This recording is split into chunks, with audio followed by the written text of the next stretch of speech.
Hello, yeah, so my name's Tom Nicholas. I am the writer and director and presenter of Boomers. So let me take you back to summer 2024. I'd just started out making a film about the baby boomers, this particularly massive generation which has passed throughout societies across the world and really changed the shape of what those societies look like.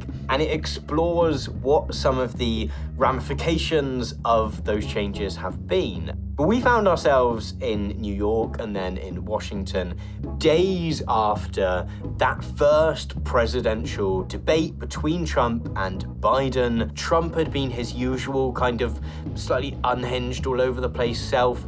Biden had had moments where he'd just frozen. The $15 we finally beat Medicare.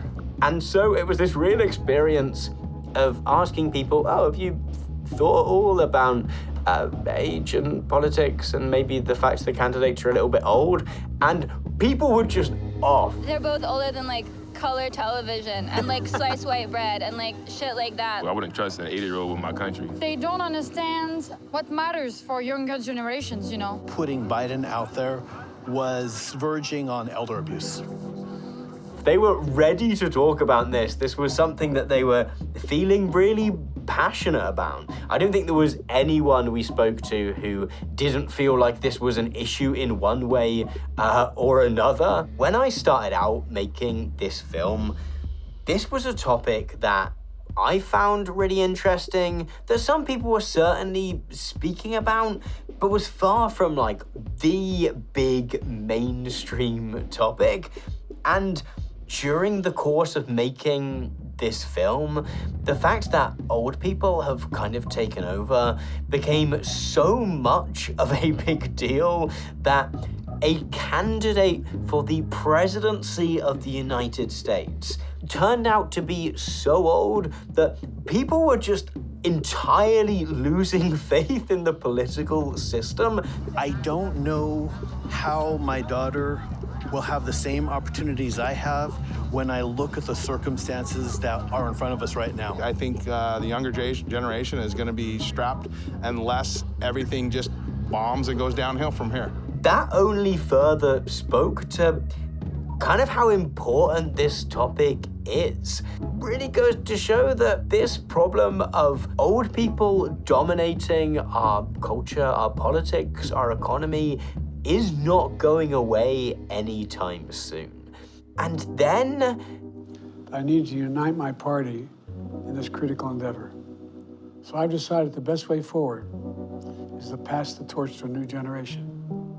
sometimes the good thing for the world is maybe not the good thing for the film that you're making. And one of the real concerns, I think, was suddenly this moment of, oh, has this moment that we're trying to talk to with the film kind of passed? Is that solved now? Is that a thing that was a big topic that has now dissipated into thin air? And this is after 2 weeks of pretty intense filming. It's like we've just taken off in the rocket and then the moon's disappeared. I think other people definitely worried that I might have just spent 2 weeks in the US doing something that was never going to see the light of day.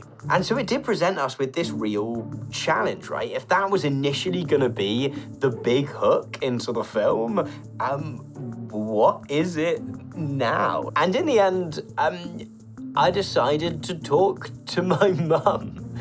Yeah, you're very good at trying to be a good son. She had a relatively median boomer experience, not vastly wealthy, not completely at the other end of that. Someone who kind of experienced that thing of managing to buy a home. But I want to do the amount that our first house cost. Okay. Should we go?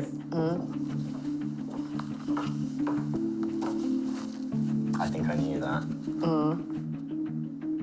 Which I think in the end brought a lot more life and humor and richness to the film, because essentially every time I thought about something mean I might say about the boomers, I had to remember that at some point I was gonna have to either say that to my mum or show her the film. And that's kind of a good tempering point to have, I think.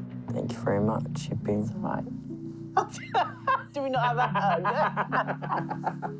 When I make videos for Nebula and for YouTube, I usually don't have the resource to jump on a train and go and visit someone, and certainly not to fly halfway across the world to do so. There's so much more you can get out of an interview with an expert by sitting down in the room with them and being face to face. The conversation just flows so much better. You can have a much more fun chat. My name is David Willits, president of the Resolution Foundation, and I wrote a book about fairness between the generations, The Pinch, second edition, just out. Thank you.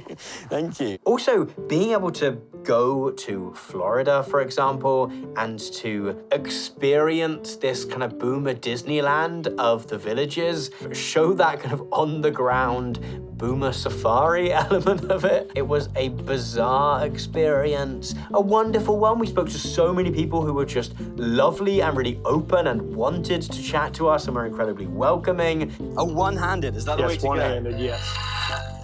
But you're not supposed to throw the stick. There is a part in the film where we talk to a woman called Bernice. I love your glasses and your necklace. I'm downplaying today. She is downplaying today. Yeah. I thought I'd gone loud with a shirt, but you're... And I love your accent. The queen of the villages, she gave us business cards, which stated to that fact, who was incredible. She was like incredibly glam, so energetic. We'd had this amazing conversation in which it ended with her giving us all chocolate coins, which I don't know why she had on hand, but I was very grateful. They're very tasty. And then I go outside and we needed to just film a couple more shots of me driving the golf buggy around just to have in the bag for stuff. Bernice has just got in her car and is about to reverse, but rather than reverse, just drives her car directly forwards into a concrete bumper, and the front sort of spoiler bumpery thing of her car falls off, which I'm like, oh no, this is gonna be some aggro, she's gonna be very upset. She gets out her car and just goes like, oh no, what am I like? And then picks it up, puts it in the car and drives off. Like absolutely nothing has happened. But I just think that's the kind of element that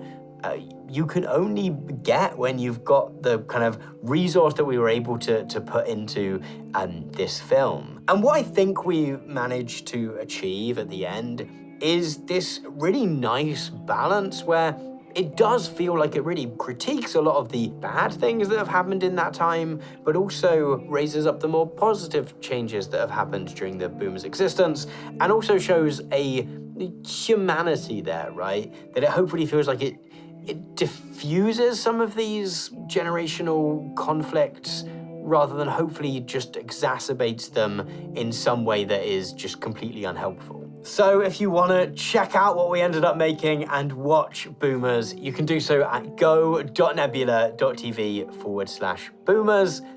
Please do, and let me know what you think.